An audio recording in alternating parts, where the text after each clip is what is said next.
বিক্রম নিজের গ্রাম থেকে নিজের আশ্চর্য রকম কাজের জন্য বার করে দেওয়া হয়। আর আজ সে গাছের একটা ডালে বসে সেই ডালটাই কাটছিল। আরও একজন ব্যক্তি, যাকে দেখে সৎ মানুষ মনে হচ্ছিল, সে এই ঘটনাটা দেখছিল। সে গিয়ে বিক্রমকে জিজ্ঞাসা করে, আরে ভাই, এ তুমি কি করছো? কেন দেখতে পাচ্ছ না যে ডালটা কাটছি? আরে ভাই, তুমি যদি এইভাবে ডালটাকে কাটো না, তাহলে নিজেও তো পড়ে যাবে। হ্যালো, আজে বাজে বকো না তো, তুমি শুধু দেখতে থাকো।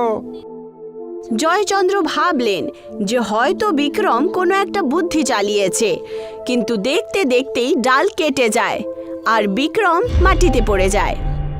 আরে আমি এই কি মূর্খটার কথা শুনে ওকে দেখতে শুরু করলাম। হায়, খুব কষ্ট হচ্ছে গো, কিন্তু দেখলে তো ডালটা তো কেটে গেল। এখন এই ডাল নিয়ে কি করবে? কিছু না, যদি কারোর প্রয়োজন হয় তাহলে সে নিয়ে যাবে। এবার আমি চললাম, রাজা মশাইয়ের সাথে দেখা করব, খুব দরকারি কাজ রয়েছে। আচ্ছা, কি কাজ রয়েছে? তোমায় কেন বলবো? রাজার আমার মধ্যে কথা। এইটুকু বলে বিক্রম রাজ্যের দিকে এগিয়ে যায় আর জয়চন্দ্র তার পিছু পিছু যেতে শুরু করে। যেইমাত্র বিক্রম রাজ্যে পা রাখে, তক্ষুনি ওখানে বৃষ্টি শুরু হয়ে যায়। দেখলে তো কেমন আমি এসেই বর্ষা শুরু করে দিলাম। ওরে মূর্খ, বর্ষা নিজের সময়ের মতন হয়েছে, তোমার আশাতে নয়। পাশের ক্ষেতেই কিছু লোক ছিল, তারা এটা দেখলো আর বিক্রমের কাছে এসে বলতে শুরু করেন, প্রভু, কে আপনি? আর এই জায়গাতে 1 বছর হয়ে গেল বর্ষা হয়নি, আর আপনি আসার পরই বর্ষা শুরু হয়ে গেল। ধন্যবাদ প্রভু, আপনি ধন্য। আপনার দিব্য চরণ এই গ্রামে যেই পড়লো, আমাদের ভাগ্য খুলে গেল। আপনি এই গ্রামেই থাকবেন জানো, আর কোথাও যাবেন না জানো। এই যে গ্রাম, আমার গুণগান গাও তোমরা, আর সবাইকে বলো বিক্রম এসে গেছে আর রাজ্যের দুঃখ সরে গেছে। জয়চন্দ্র এই ঘটনাটা দেখে নিজের মাথায় হাত রেখে দেয় আর ভাবতে শুরু করে, এই লোকগুলো দেখছি মূর্খ, আর এরা তো একেবারেই মূর্খ, কিন্তু এর ব্যবহার আমি করতে পারি বটে। আসলে জয়চন্দ্রের ভ্রষ্ট হওয়ার জন্য রাজ্য থেকে বার করে দেওয়া হয়েছিল। সেই কারণেই সে রাজ্যের বাইরে জঙ্গলে থাকত। জয়চন্দ্র সুযোগের লাভ উঠিয়ে লোকেদেরকে বলে, এ হলো বাবা বিক্রম, রাজ্য থেকে বাইরে বের করে দেওয়া হয়েছিল, আর আমি যখন সাহায্য চাইলাম না, তাহলে আজকে ইনি হেল্প করেছেন। যাও, আর এই কথাটা পুরো রাজ্যে বলে দাও তো। আরে কিন্তু বৃষ্টি তো আমি নিয়ে এলাম, তুমি কখন সাহায্য চাইলে আমার কাছ থেকে? বাবা বিক্রম বলতে চাইছেন যে যদি কোনো সাহায্য না চাইতো, তাহলেও সাহায্য অবশ্যই করতো উনি। খুব ভালো মন বাবার। বাবা বিক্রমের জয় হোক। চলো মহারাজকে এই খবরটা বলে দিই। এখন ওখানে শুধু বিক্রম আর জয়চন্দ্র ছিল। অন্য ব্যক্তিরা এই খবরটা পৌঁছানোর জন্য রাজ্যে চলে যায়। বাবা বিক্রম, বলো আমার ভক্ত, বলো। আসলে আপনি এই অনন্য ভক্তিকে একবার বলুন তো, যে আপনি মহারাজকে কি কারণে দেখা করতে চলেন। এখন যখন আমার পরম ভক্ত জিজ্ঞাসা করেছে, তাহলে বলেই দিই। ওনার পুত্রীর বিবাহ হতে চলেছে তো, আর আমি শুনেছি যে যে ওনার কন্যাকে শাস্ত্র মতে হারাতে পারবে, ও তাকেই নাকি বিয়ে করবে। আচ্ছা, আপনি ওনার সাথে শাস্ত্রার্থে জিতে ওনাকে বিবাহ করতে চাইছো? খুব জ্ঞান তোমার, আমি না বলার পরেও বুঝে গেলে তুমি। একেবারে মূর্খ, এখন নিজেই বললো, এখন বলছে যে বলিনি, তাতেও বুঝে গেল। যাই হোক গে, এমনিতে আমার তো বেশ কাজটা হয়ে গেলেই হলো। চলো রাজার কাছে যাই, চলো। হ্যাঁ, আপনি কেন যাচ্ছেন? আপনি তো বড় বুদ্ধিমান আর দিব্য ব্যক্তি। আপনার আদেশ নিয়ে আপনার ভক্তকে যেতে হবে, তাই না? ঠিক কথা বলেছ। যাও ভক্ত, রাজাকে গিয়ে বলো যে আমি শাস্ত্রার্থ করতে এসেছি। যথা আজ্ঞা বাবা বিক্রম। এইটুকু বলে জয়চন্দ্র ওখান থেকে সোজা রাজমহলে পৌঁছে যায়। রাজার দরবার লেগেছিল আর রাজার কান পর্যন্ত বিক্রম আর জয়চন্দ্রের খবর পৌঁছে গেছিল। যেইমাত্র জয়চন্দ্র দরবারে পৌঁছায়, সে একটা আওয়াজ লাগায়, মহারাজ আদিত্যনাথের জয় হোক, মহারাজ আদিত্যনাথের জয় হোক। মহারাজ, আমি তো বনে কোনো আশা ছাড়াই ঘুরে বেড়াচ্ছিলাম আর কি। তখনই বাবা বিক্রম আমাকে একটা নতুন আশা, একটা নতুন উজ্জ্বলতা। আমিও শুনেছি যে ওনার দিব্য চরণ পড়লে পরে গ্রামের ভাগ্যল খুলে গেল। এইবার আমি তোমায় ক্ষমা করে দিচ্ছি, কারণ গ্রামের বিপদ দূর হয়েছে আর হর্ষের মহল রয়েছে।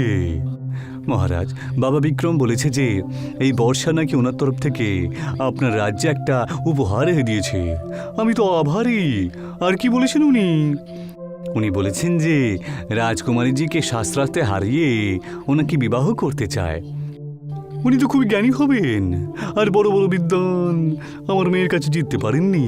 ঠিক আছে, তুমি ওনাকে আজকেই নিয়ে এসো এখানে। এখন সমস্ত কথা জয়চন্দ্রের হিসেবেই হচ্ছিল। তার এই ষড়যন্ত্র সফলতার রাস্তাতেই ছিল। কিছু দিন কেটে যায় আর সময় চলে এসে গেছিল। জয়চন্দ্র বিক্রমকে নিয়ে শাস্ত্রার্থের জন্য পৌঁছায়। ওখানে রাজকুমারী মন্তরা, রাজা আদিত্যনাথ আর একজন নতুন মন্ত্রী কিষাণও ছিলেন। স্বয়ংবরে শাস্ত্রার্থ শুরু করা হোক। ক্ষমা করবেন মহারাজ, কিন্তু বাবা বিক্রম কিছু বলতে চান। আপনি সেটা আগে শুনে নিন, তারপরেই স্বয়ংবর শুরু হবে। বলো, কি কথা বলতে চান আপনি? বিক্রম চুপ থাকে। এটা দেখে মন্ত্রী কিষাণকে জিজ্ঞাসা করে, মৌনব্রত আবার ধারণ করেনি তো আপনার বাবা? একদম ঠিক কথা বুঝতে পেরেছেন আপনি মন্ত্রী মশাই। আজকে বাবার মৌনব্রত রয়েছে, সেই জন্য উনি কিছু না বলি, মানে মৌন হয়ে শুধু ইশারা দিয়ে শাস্ত্রার্থ করবে। বাকি রাজকুমারী যদি চায় তাহলে সাধারণভাবে করতে পারে। আপনি যে কোনো রকম ভাবে শাস্ত্রার্থ করুন, আমাদের কোনো অসুবিধা নেই।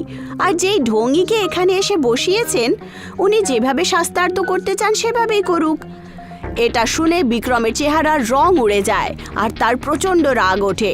সে নিজের চোখ রাগের চোটে বড় করে ফেলে আর মুখ ফুলিয়ে নেয়।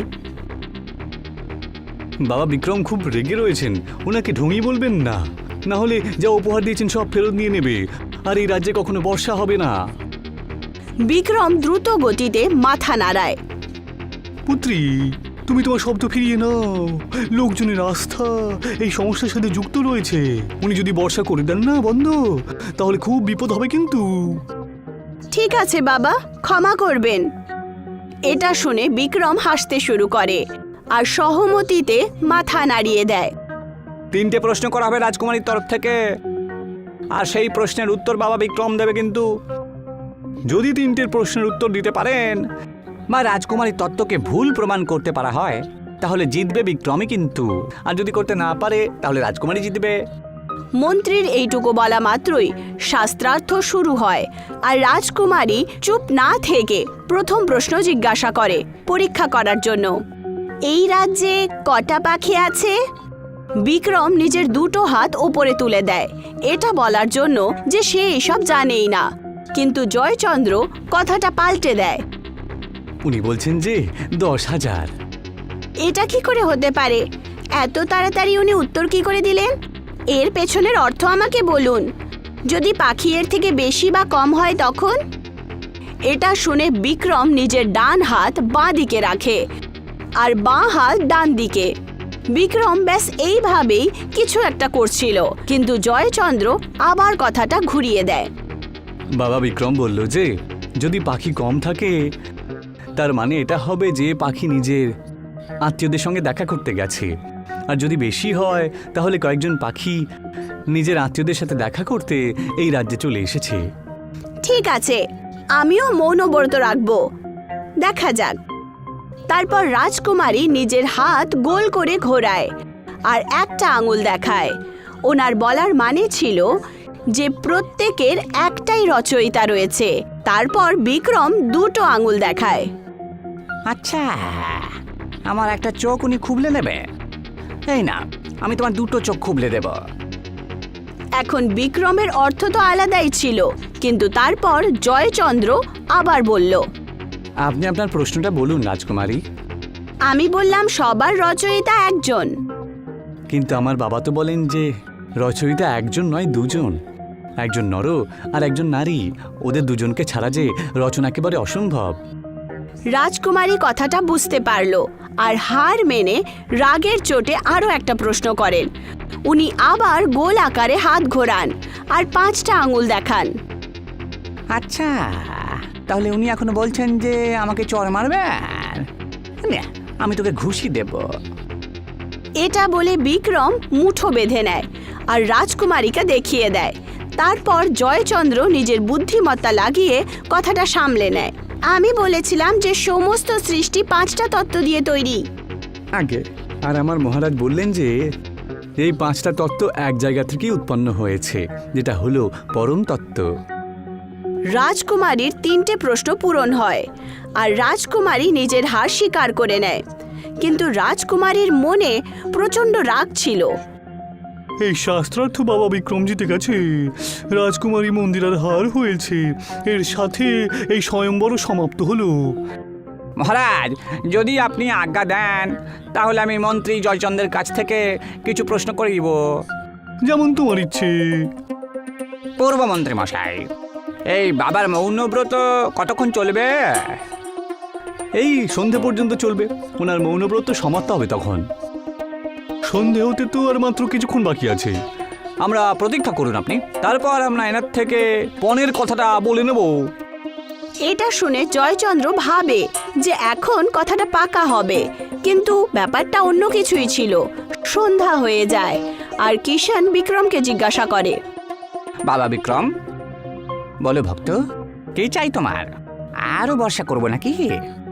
না না না না বাবা, না, আমি শুধু এটা চাই যে আপনি ইশারা করে কি কি বলেছিলেন রাজকুমারীকে।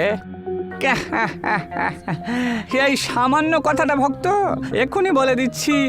তোমার রাজকুমারী জিজ্ঞাসা করেছিল যে এই গ্রামে কতগুলো পাখি রয়েছে, তখন আমি বললাম এটা কোনো প্রশ্ন নাকি? হ্যাঁ, আমি জানি না কত পাখি রয়েছে। আর অন্যান্য প্রশ্নগুলো? জয়চন্দ্রের শ্বাস যেন থেমেই গেছিল, কিন্তু এখন পালানোর কোনো রাস্তা ছিল না। তারপর উনি আমাকে একটা আঙুল দেখালেন আর বললেন যে একটা চোখ খুবলে নেব। তখন আমি ওনাকে 2টো আঙুল দেখালাম আর বললাম যে 2টো চোখই খুবলে দেবো ওনার। তারপর উনি হাত খুলে 5টা আঙুল দেখালেন আর আমাকে বললেন যে একটা চড় মারবেন উনি। তখন আমি আমার হাতটা মুঠো করলাম আর বললাম যে এক ঘুষি মেরে দেবো ওনাকে। বাহ, আপনি সত্যিই খুব জ্ঞানী দেখছেন। কি মহারাজ? দুজনকেই কারাগারে বন্দি করে দাও। আমি তো শুধু শুধু ভয় পাচ্ছিলাম যে বর্ষা থামিয়ে দেবে। মহারাজ, এ তো সে একই কথা হলো পাকা খেজুরের, যেখানে খেজুর পেকে একেবারে পড়িতেই যাচ্ছিল, কিন্তু কাক এসে ডালের উপর বসে পড়লো আর লোকজন বলতে শুরু করে দিল যে কাকটা এসে খেজুরটা ফেলে দিয়েছে। মহারাজ, আমায় ক্ষমা করুন আমাকে। আমার পুত্রীর বিবাহ আমি এই মূর্খটার সাথে দিচ্ছিলাম। ওরে চালাক, আর কখনো তোকে ছাড়া হবে না, বুঝলি? সৈনিক এসে দুজনকেই ওখান থেকে নিয়ে যায় আর বিক্রম এখনো বুঝতেই পারল না যে হচ্ছেটা কি, আর হাসতে হাসতে জেলের ভেতরে চলে যায়।